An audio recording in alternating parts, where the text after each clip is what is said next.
She was just 7 years old. A silver star pendant around her neck, a backpack bouncing on her shoulders. 1 second, she was running toward the school bus on a crisp October morning. The next, she was gone. No screams, no witnesses, just silence, and an empty sidewalk where she had been. 15 years later, a mother sits in her living room, a mug of tea in her hands. She turns on the morning news and freezes. Because on the screen, walking through a small-town fundraiser, is a young woman wearing that same silver star pendant, the one her missing daughter never took off. This is the story of a mother who never stopped searching, of a daughter who had built a life in the shadows, and of the moment their worlds would collide, and nothing would ever be the same again. But before we begin, tell me, where in the world are you watching from? I read every single comment, and I love seeing your interaction. It was the kind of late autumn morning in Portland, where the fog seemed to linger longer than it should, as if it had nowhere else to go. The streets were slick from an overnight drizzle, leaves plastered to the asphalt, like forgotten letters never sent. Street lights still glowed a muted amber even though the sun had technically risen, its light smothered behind a thick, low-hanging blanket of clouds. Karen Miller sat in her small kitchen, the faint hiss of the kettle on the stove competing with the slow, methodical ticking of the wall clock.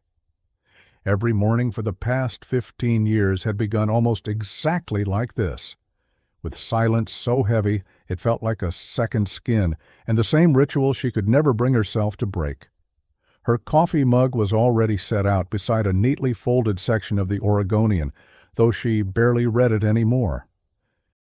Next to the mug lay a leather-bound journal, its cover worn and creased from years of opening and closing. Inside were hundreds of pages filled with handwriting that shifted over time, sometimes steady and neat, other times frantic and slanted, as if the weight of her thoughts had been too heavy for her to keep them straight. Every entry began the same way. Day X without Sophie. Today's number was 5,479. From the small window above the sink, Karen could see the front yard, its grass damp and glistening, the mailbox leaning slightly to one side like it had given up standing straight. The sound of a car passing on the wet road outside made her glance up instinctively, a reflex she could never unlearn. For years, she'd looked up at every car, every passerby, searching for something, anything, that might bring Sophie back to her. But the road always kept its distance, just like the world had since that day. 15 years earlier, the Miller household had been loud with the energy of a 7-year-old girl who had a knack for humming the same tune over and over without realizing it. Sophie had a star-shaped silver pendant she wore every day, a birthday gift from Karen. The pendant had a tiny scratch across one point, the result of Sophie dropping it on the driveway the morning after she got it. It was the kind of flaw that made it even more precious, a mark of something real, something lived in. That pendant was the last thing Karen saw as Sophie ran toward the school bus on a crisp October morning in 2010.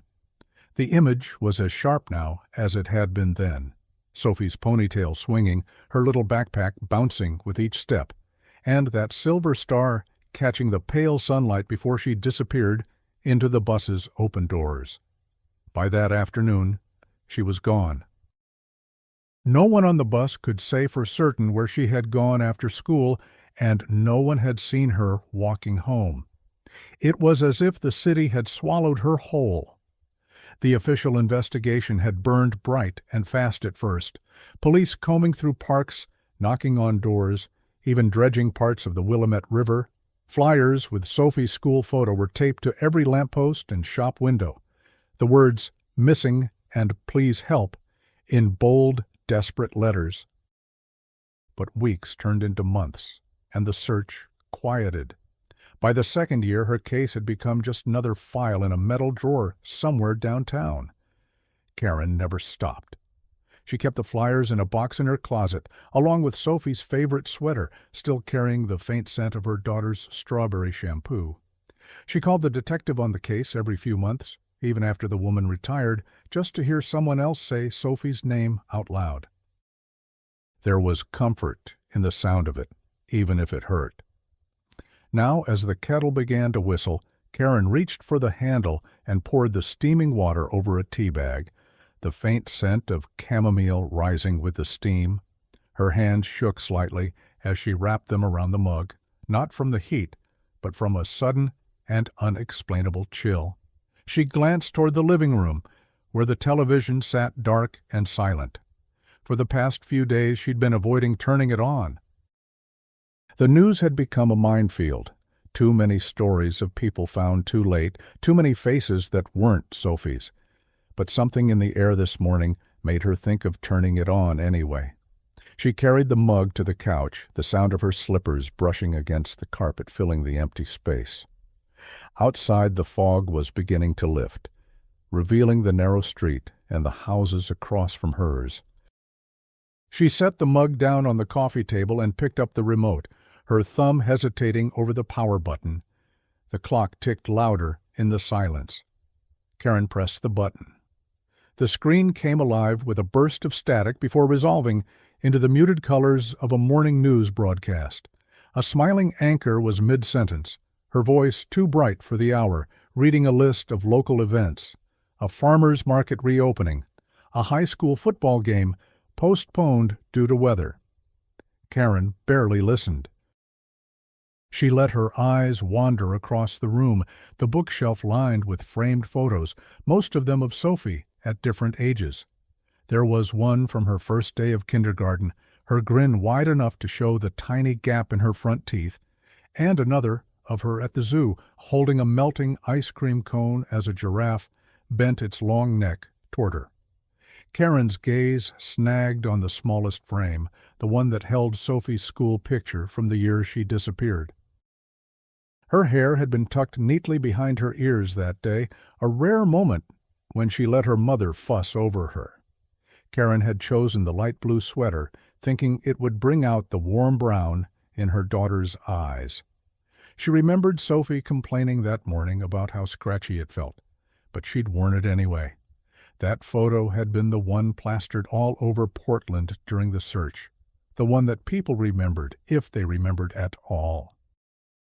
The anchor's voice shifted, taking on a different cadence, the kind reserved for human interest stories. Karen set the remote down, her eyes flicking toward the screen. A banner appeared at the bottom. Local volunteer group hosts community fundraiser in Silverton. The image cut to a shaky handheld video, the kind shot by someone with a phone in one hand and a coffee in the other.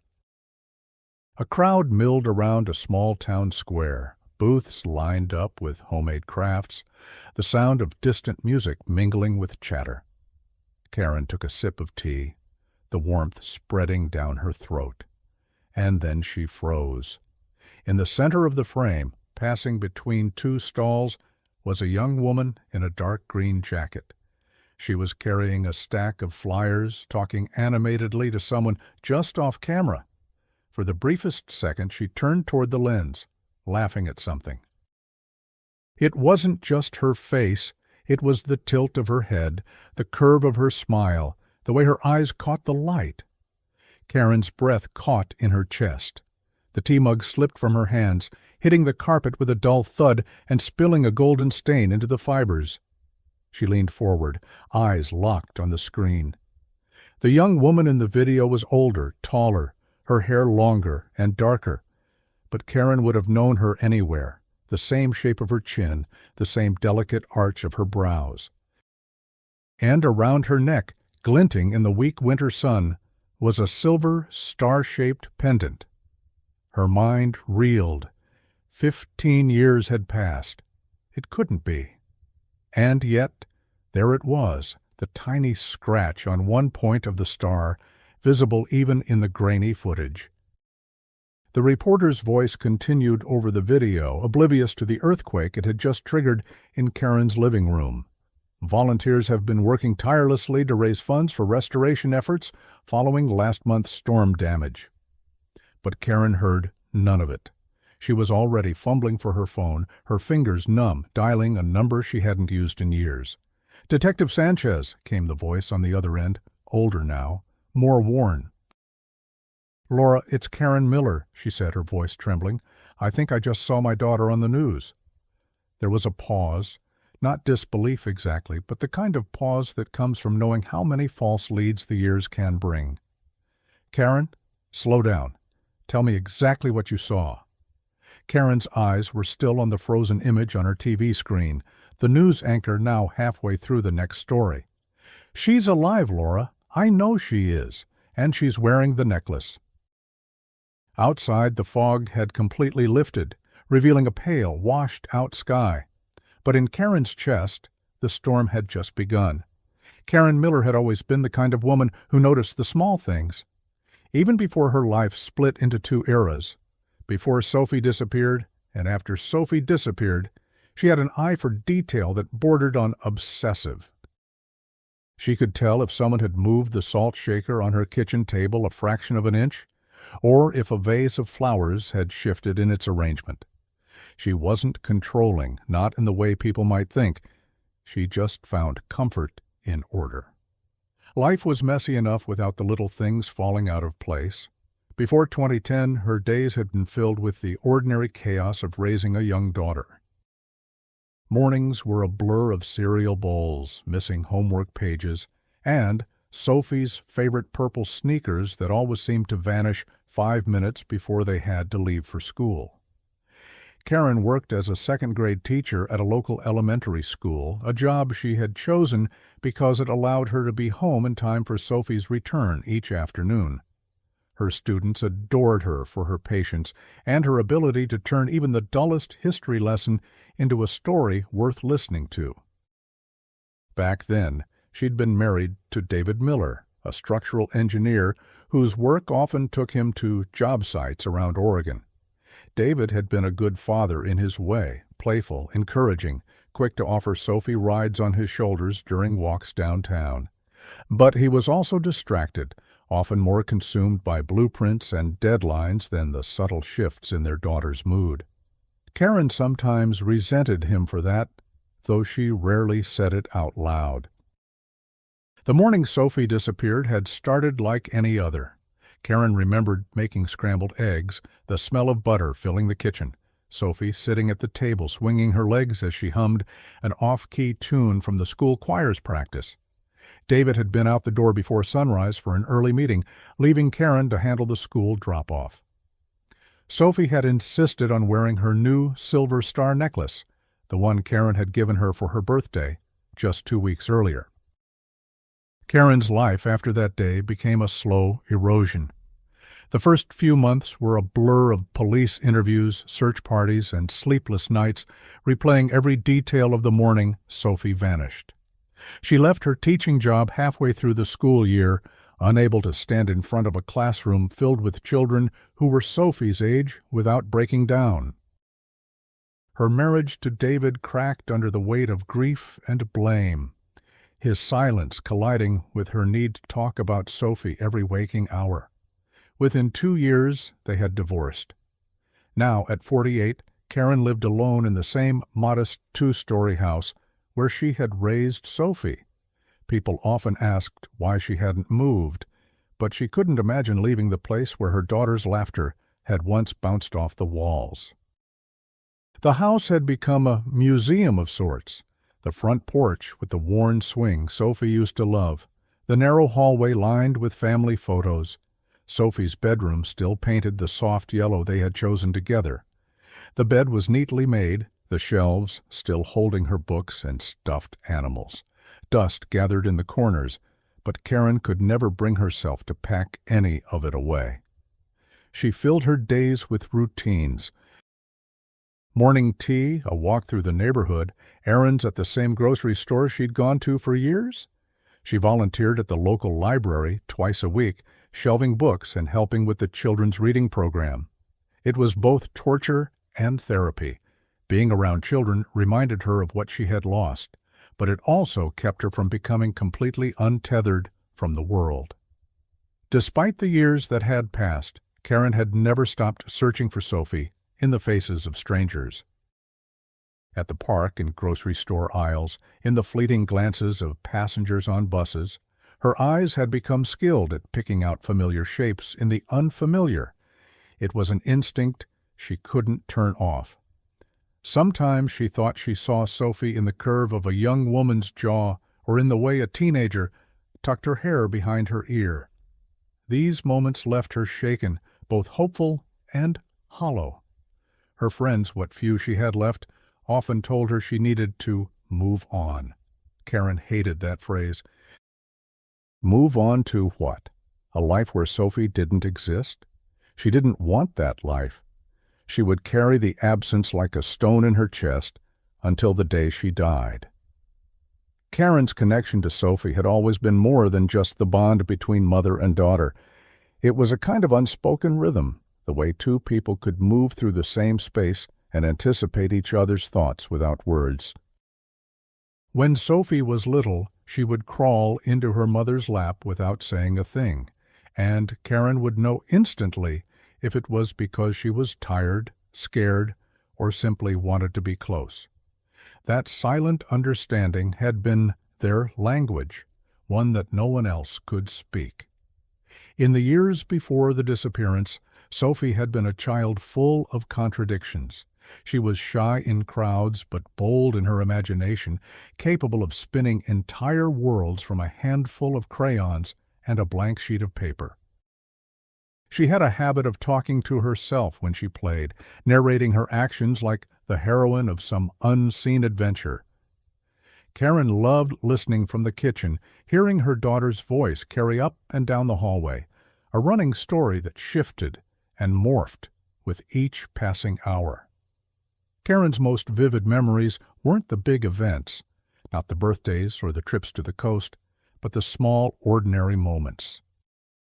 Sophie standing on a stool to reach the kitchen counter, her tongue poking out in concentration as she spread peanut butter on bread. The way she'd press her cold hands to Karen's cheeks on winter mornings just to hear her squeal. The faint scent of strawberry shampoo lingering in her hair after bath time. These were the details that kept Sophie alive in Karen's mind, the mosaic pieces of a life interrupted. After Sophie vanished, Karen found herself clinging to those fragments. She kept Sophie's room exactly as it had been, the pale yellow walls, the hand-painted bookshelf they'd made together one summer, the comforter patterned with faded stars. On the dresser, the silver star necklace's empty box sat like a monument to a missing relic, though Karen had no need of it. She could picture the necklace perfectly. People often misunderstood the depth of her search. It wasn't just about finding Sophie's body, or even Sophie herself. It was about finding the truth. Every unanswered question was a thorn under her skin. Where had Sophie gone after stepping off that school bus? Who had seen her last? Why had the trail gone cold so quickly? Karen believed with unshakable certainty that someone somewhere knew the answers. Her relationship with David had suffered under the strain of those unanswered questions. He had grieved differently, inwardly, quietly, avoiding the kind of conversations that Karen needed in order to breathe. She would sit at the kitchen table late into the night, maps spread out before her, notes scribbled in the margins, while David retreated into the garage to tinker with projects that didn't need doing. Eventually, the distance became too wide to bridge. Now, David lived on the other side of town, remarried with a young son. Karen rarely spoke to him except on the anniversaries of Sophie's disappearance. Their conversations were polite, measured, and unbearably brief. She wasn't angry at him anymore. Grief had long since eroded the sharp edges of her blame. But she couldn't ignore the fact that they had become strangers. Outside of her fragile friendship with a few neighbors and her weekly library shifts, Karen's world was small. She liked it that way. Crowds overwhelmed her now. Noise felt like an intrusion. She preferred the quiet hum of her own company, the soft tick of the clock in her kitchen, the rustle of wind through the maple tree in her backyard. But beneath that quiet was a constant hum of vigilance, an invisible thread that kept her tethered to the search for Sophie. That thread had pulled taut the moment she saw the news clip from Silverton.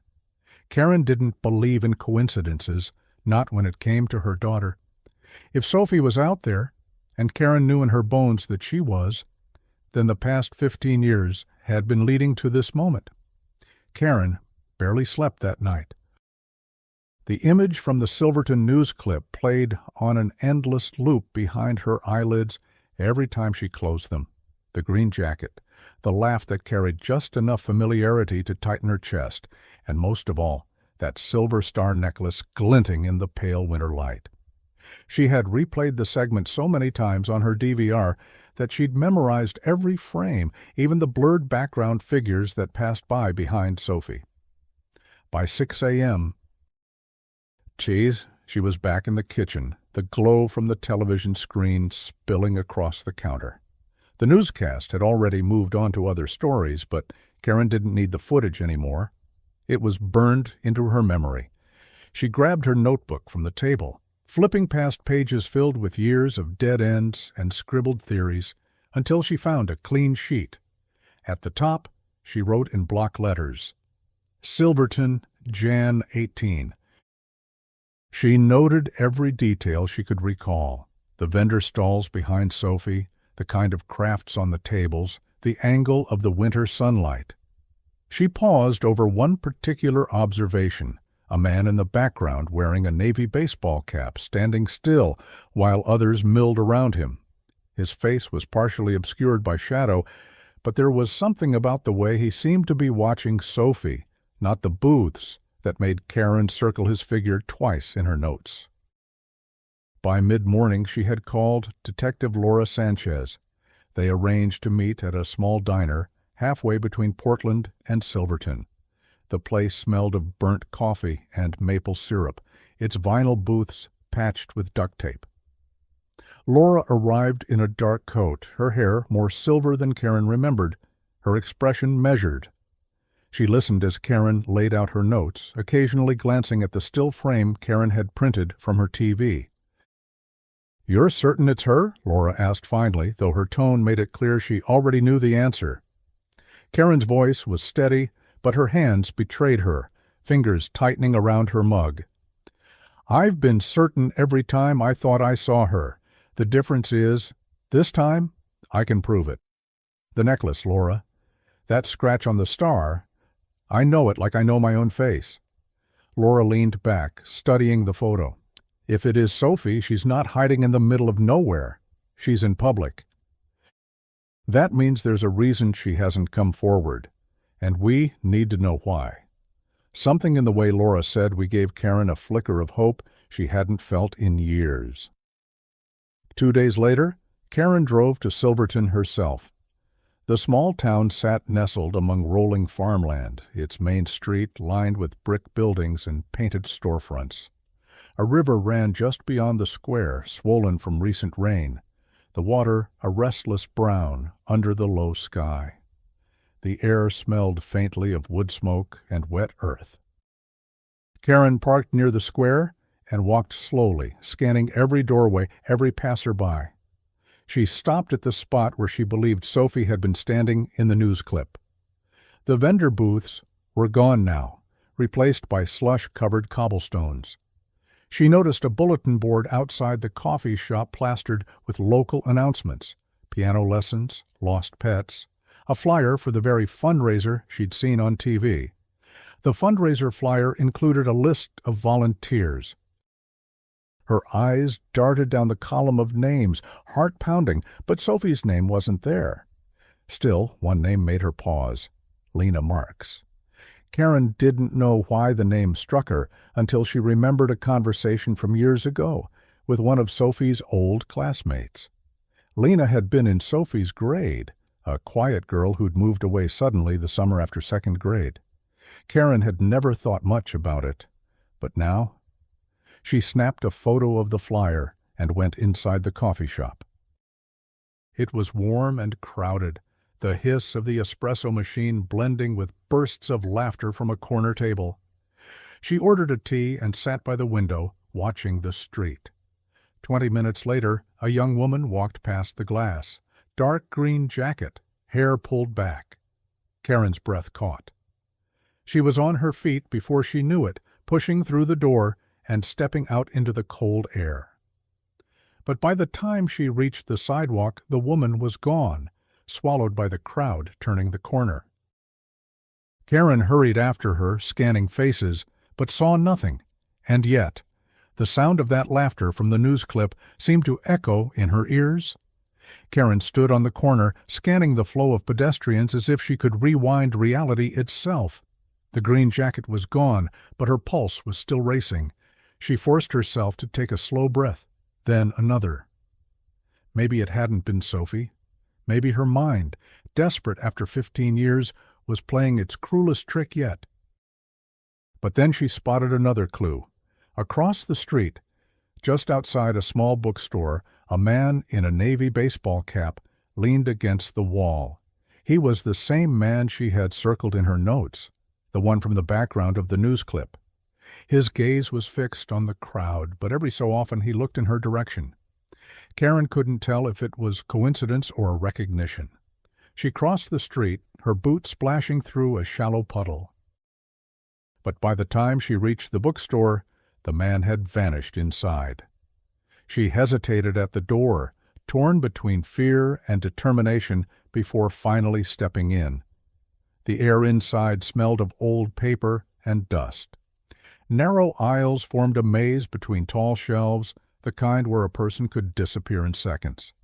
She walked slowly, listening for footsteps, but all she heard was the faint hum of a heater and the creak of the wooden floorboards under her own weight.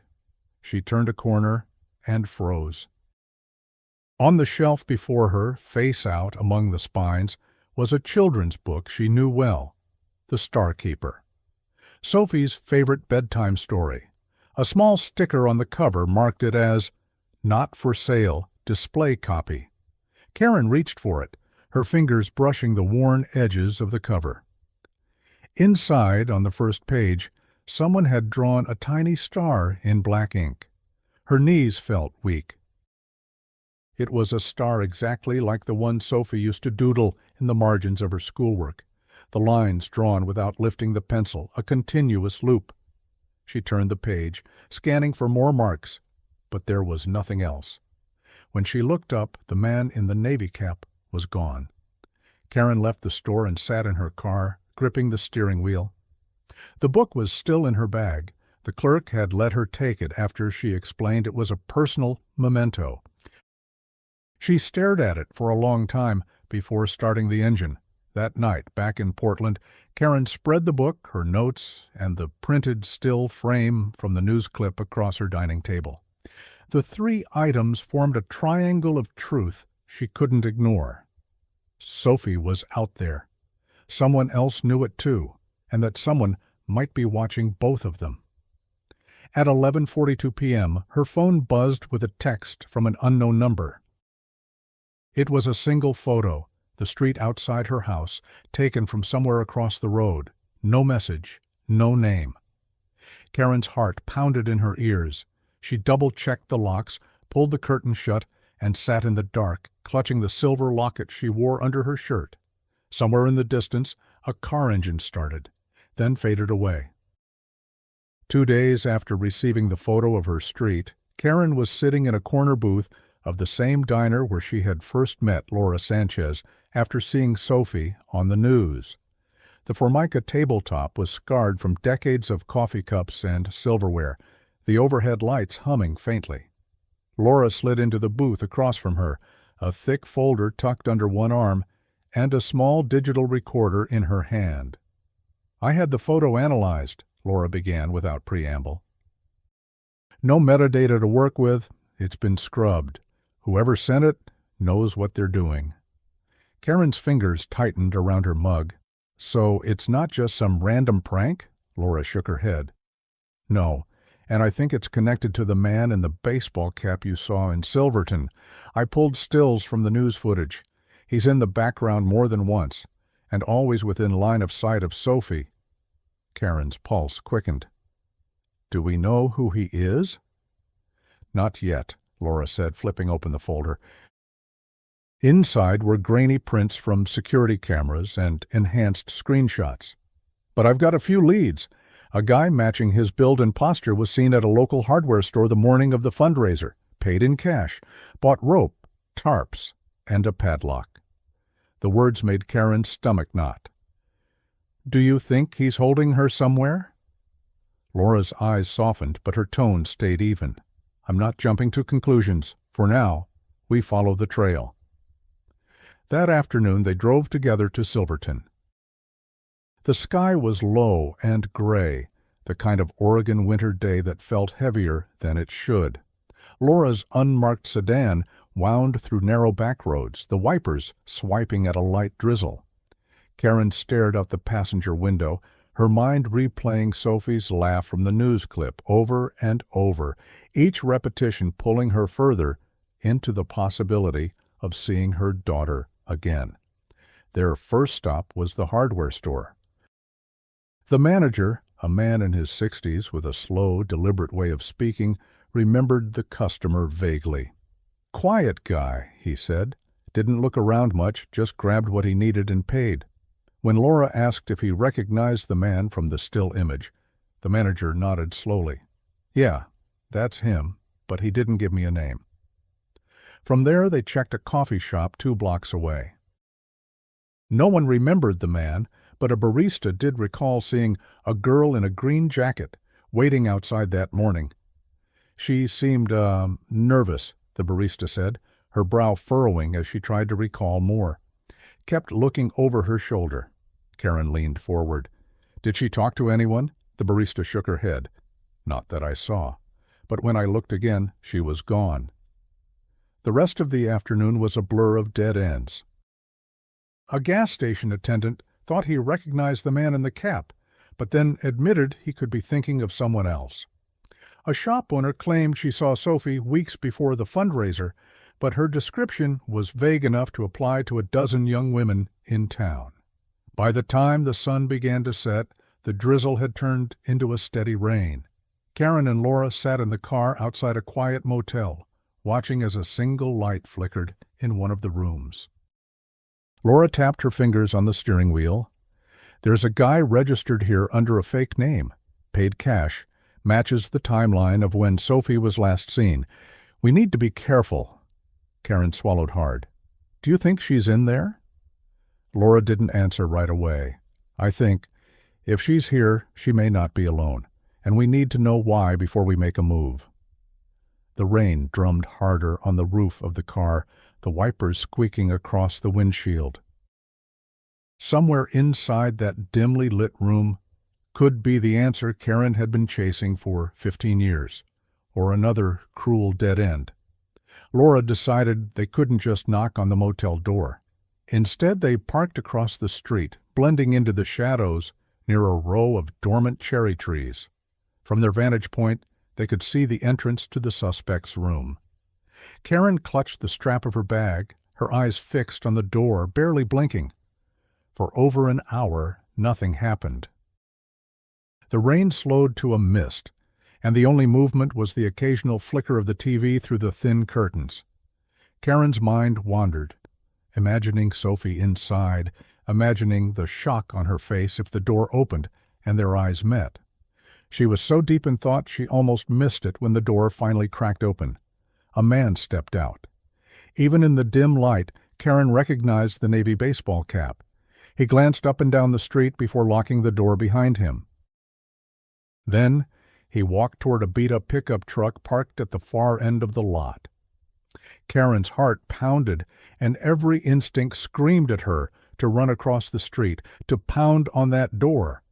But Laura's hand on her arm kept her still. "Wait," Laura whispered. When the man drove away, Laura started the car and pulled into the lot. She parked 2 spaces down from the suspect's room. The 2 women got out, hoods pulled low, and moved quickly to the door.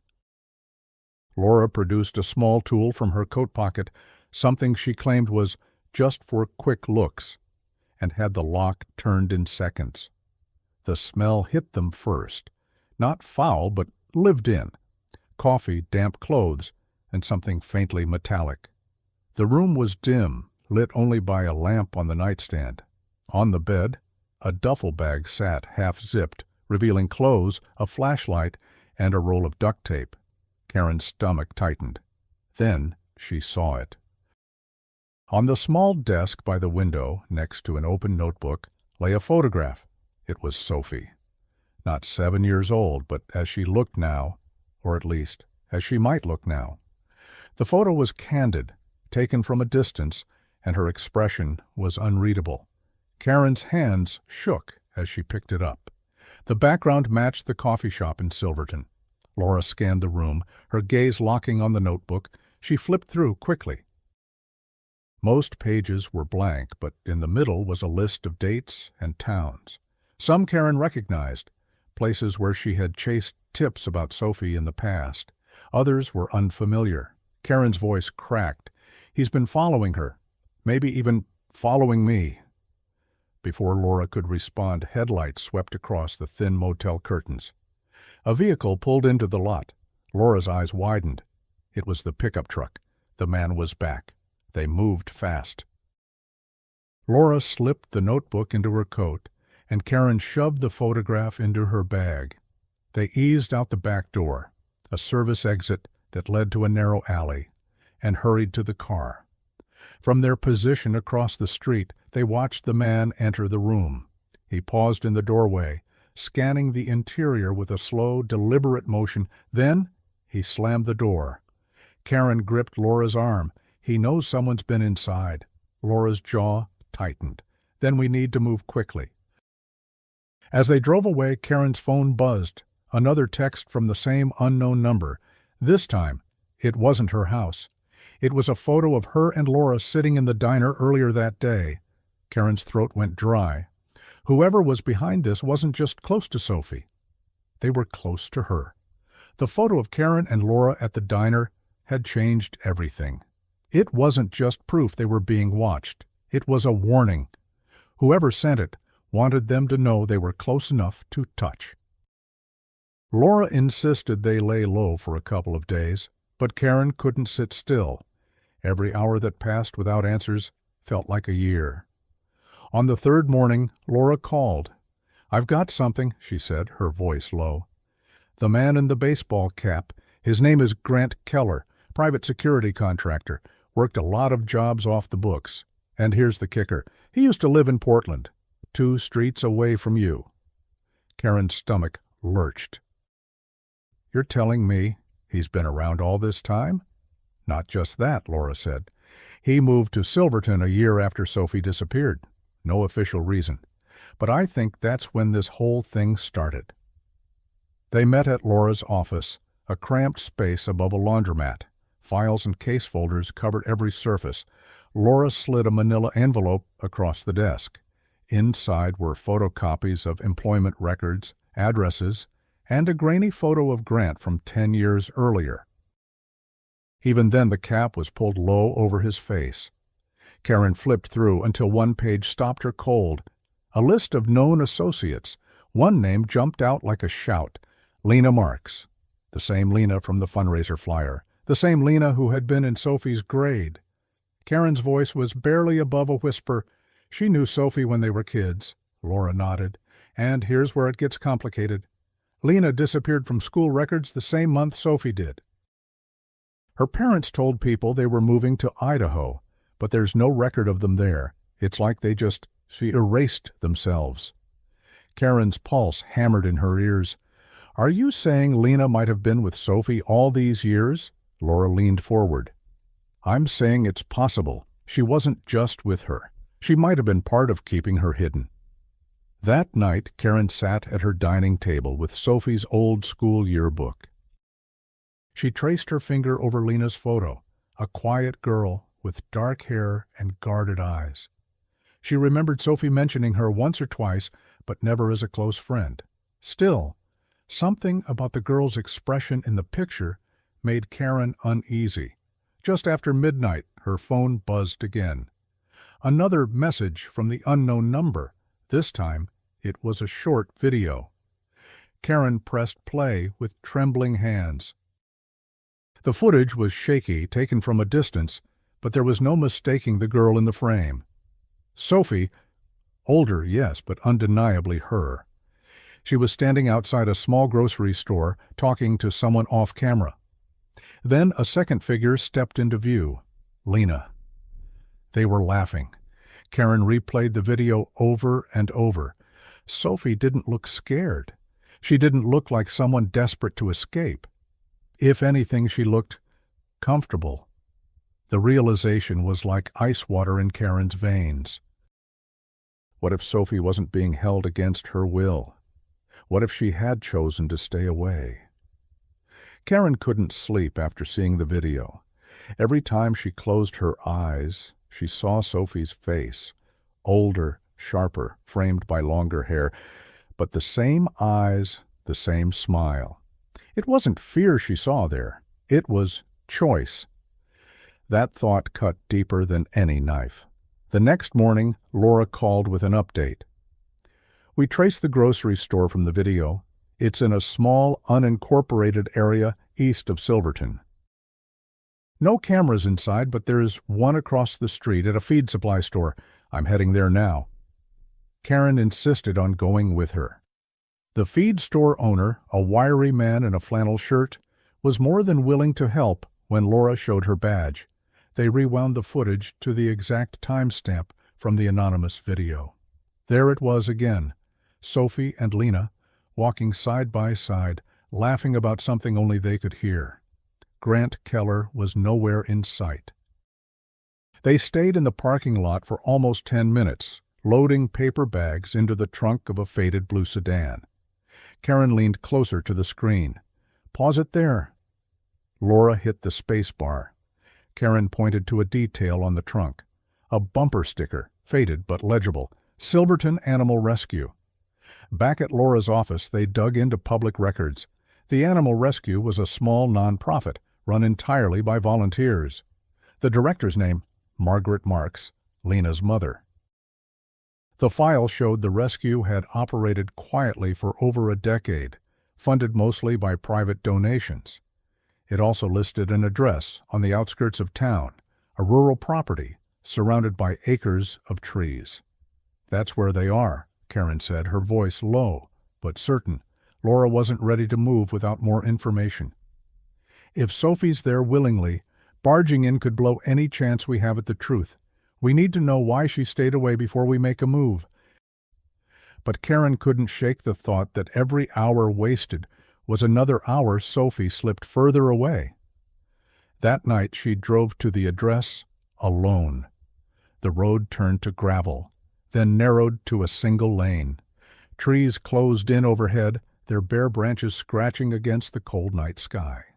The house came into view slowly, a large weathered structure with a wide porch and lights glowing in a few of the windows. Barking dogs echoed from somewhere in the distance. Karen parked down the road and approached on foot. Through one of the windows she saw movement, a young woman setting a kettle on the stove. Even from the shadows, Karen knew it was Sophie. Her heart slammed against her ribs. Sophie looked at peace.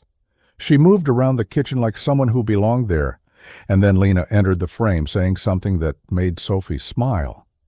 Karen's breath caught when she saw what was on Sophie's neck, the silver star pendant. She was about to step forward when headlights appeared on the road behind her. Karen ducked into the trees as a familiar pickup truck rolled past. Grant Keller stepped out, carrying a bag of groceries, and walked straight into the house. Karen's mind raced. This wasn't a kidnapping. This was a life Sophie had built, with people Karen barely knew, and one man who had been watching from the shadows for years. The real question hit her like a blow. Had Sophie been hidden, or had she been protected? Karen didn't remember walking back to her car that night, only the cold air burning her lungs and the echo of Sophie's smile burned into her mind. Sleep was impossible. By dawn, she had made her decision. She couldn't wait for Laura, for warrants, for the slow grind of legal steps. She had to see Sophie. By mid-morning she was parked on the gravel road again, the pale winter sun doing little to warm the frost clinging to the edges of the grass. From her vantage point, she could see the rescue property through the trees. The dogs barked occasionally, then fell silent, as if listening. When the front door opened, Sophie stepped out, holding a bag of feed and heading toward the kennels. Karen's breath caught in her throat. She was close enough now to see the faint freckles across her daughter's nose, the way the wind pushed strands of hair across her cheek. Karen stepped onto the road. "Sophie!" The bag slipped from Sophie's hands, hitting the ground with a dull thud. For a long second she didn't move. Then, slowly, she turned. Her eyes widened, but not in joy. There was no rush into her mother's arms, no tearful embrace. Instead, Sophie's brows knit together, her mouth tightening. "Mom?" The word sounded foreign, uncertain. Karen took a step closer. "It's me, sweetheart. It's Mom. I've been looking for you for 15 years. Sophie glanced back toward the house, then stepped forward, but not too close. "You shouldn't be here." Karen's voice trembled. "Why? I thought you were—" She stopped, unable to say, taken. "I thought you needed me to find you." Sophie shook her head. "I'm not in danger. I haven't been for a long time." The words hit like a blow. Karen struggled to understand. "Then why didn't you come home? Why didn't you call? You were 7 years old when you disappeared." Sophie's voice cracked. "Because home wasn't safe for me." Karen froze. "What are you talking about?" Before Sophie could answer, Lena appeared on the porch, her arms crossed, watching. "We need to talk inside," she said firmly. Inside the house, the warmth and smell of fresh coffee wrapped around them, but Karen felt no comfort. She sat at the kitchen table, her hands flat against the wood, while Sophie and Lena exchanged glances. Finally, Sophie sat across from her. "I didn't run away," Sophie began. "Lena's mom took me, but she didn't kidnap me. She got me out." Karen shook her head. "Out of what?" Sophie's gaze didn't waver. "Out of Dad's reach." The room tilted. "Your father?" "No." "Sophie, he loved you."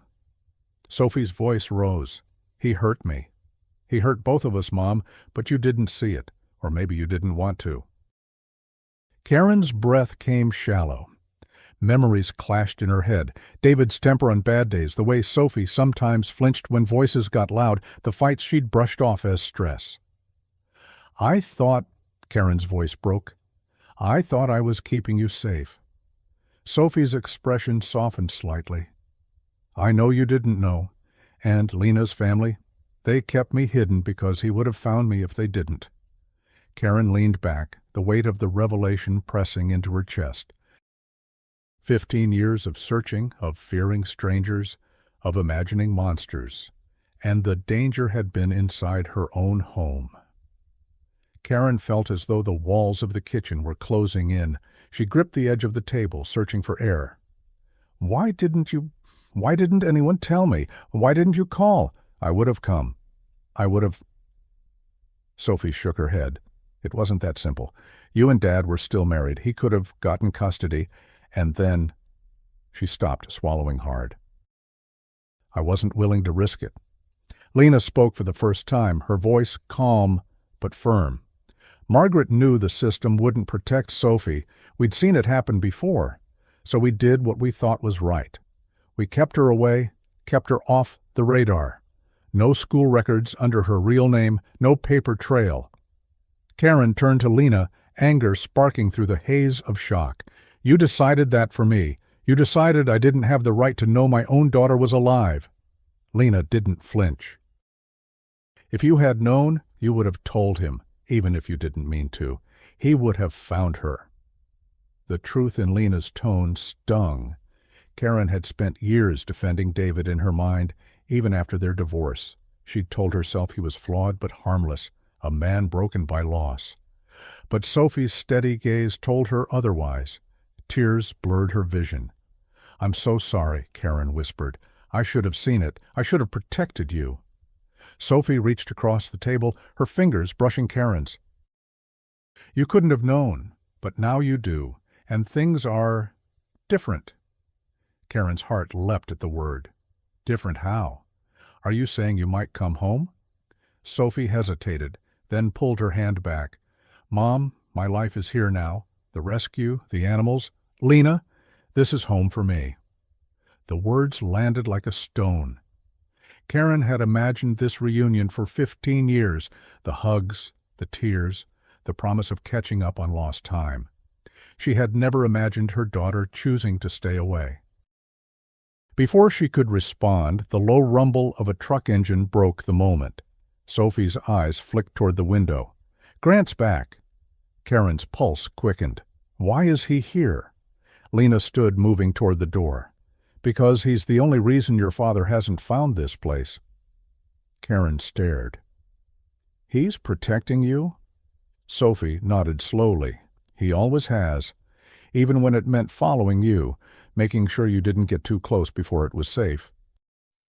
The second Reviravolta hit with full force.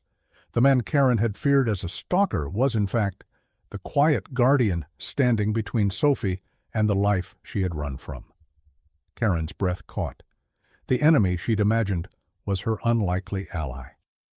The sound of Grant's truck crunching over the gravel sent a shiver through Karen. She stood instinctively, unsure if she was ready to face him after everything she had believed about him. The door opened and Grant stepped inside, his presence filling the kitchen. He set a bag of supplies on the counter, glanced at Lena, then turned his gaze toward Karen. "I suppose you've figured out who I am," he said, his tone even. Karen searched his face for malice, but found only a quiet weariness. "You've been watching me," she said. "Watching you," he corrected, "to make sure you didn't walk into something that could get Sophie hurt." Karen's mind reeled with the contradictions. For years she had pictured him as a shadow in the periphery, a predator. Now, standing in front of her, he looked more like a man who had been carrying the weight of someone else's safety for far too long. "Why?" she asked, her voice barely more than a whisper. Grant glanced at Sophie before answering. "Because I owed someone a debt. Margaret saved my sister from a situation like Sophie's. When she asked for my help, I didn't hesitate." Karen sank back into her chair. The pieces were rearranging in her mind, not erasing the years of fear and loss, but shifting them into a story she hadn't been allowed to see. Sophie spoke softly. "Mom, I didn't want you to live in fear of Dad knowing where I was. Grant made sure that never happened. I know you probably hate him for keeping me away." Karen shook her head slowly. "I hated the not knowing, but if what you're saying is true, maybe I owe him thanks." The admission tasted strange, but it felt right. Lena poured coffee for everyone, the tension in the room easing slightly, but Karen knew they weren't finished. "Sophie, what happens now? Do I tell Laura? Do we—" "No," Sophie said quickly. "If you tell the police, Dad will find a way to make it about him. He'll spin it, and then none of us will be safe." Karen hated the truth in her words. She had fought for 15 years for justice, for answers. Now she had both, and neither felt like victory. They talked for hours, mapping out boundaries, possibilities. Sophie promised to visit Karen in Portland when it was safe, and Karen promised not to show up unannounced at the rescue. It wasn't the ending Karen had dreamed of, but it was a beginning. When she finally left, the sky was beginning to darken, streaked with the pale gold of late afternoon. Sophie walked her to the car. For a moment, they just stood there, the cold air curling around them. "I missed you every day," Karen said. Sophie smiled faintly. "I know, I felt it." Karen pulled her into a hug. It wasn't the desperate embrace she had imagined for 15 years. It was gentler, tempered by the knowledge that their lives were different now. But it was real. Karen drove away from the rescue slowly, her hands tight on the steering wheel. Each mile of the gravel road felt heavier than the last, as if the air itself was pressing down on her. She kept replaying Sophie's face in her mind. Older, stronger, but still hers. The hug lingered on her skin, a reminder that their bond hadn't vanished. It had simply gone quiet for a long time. When she reached the highway, the reality began to sink in. She wasn't bringing Sophie home, not yet. Maybe not ever in the way she had once imagined. But she was leaving with something she hadn't had in 15 years. The truth. It wasn't perfect, it wasn't wrapped in the neat bow she had prayed for, but it was real. Back in Portland, the house felt different. It wasn't just the same museum of memories it had been the day before. It was a place Sophie might one day walk into willingly. Karen made tea, the steam curling in the air, and sat at the kitchen table with her journal. On the page she wrote, Day 5, 4/25. I saw my daughter. She's alive. She's safe. She's home, even if it's not with me. She closed the journal and walked into Sophie's old room. For years, she had kept it exactly the same, afraid that changing anything would be an admission of defeat. Now she reached up and straightened a photo frame on the shelf. It was a small thing, but it felt like the first step toward whatever came next. A week later, a letter arrived in the mail. No return address, just her name written in neat, familiar handwriting. Inside was a photograph of Sophie at the rescue, kneeling beside a golden retriever with a bright red bandana. On the back, a single line. I'm okay, I love you. We'll see each other soon. Karen pressed the photo to her chest, closing her eyes. The ache in her heart didn't disappear, but it softened. Outside, the fog was beginning to lift over the street. Karen stood at the window, watching it break apart, letting the light spill in. 15 years ago, she had watched Sophie disappear into the doors of a school bus, her silver star pendant catching the sunlight.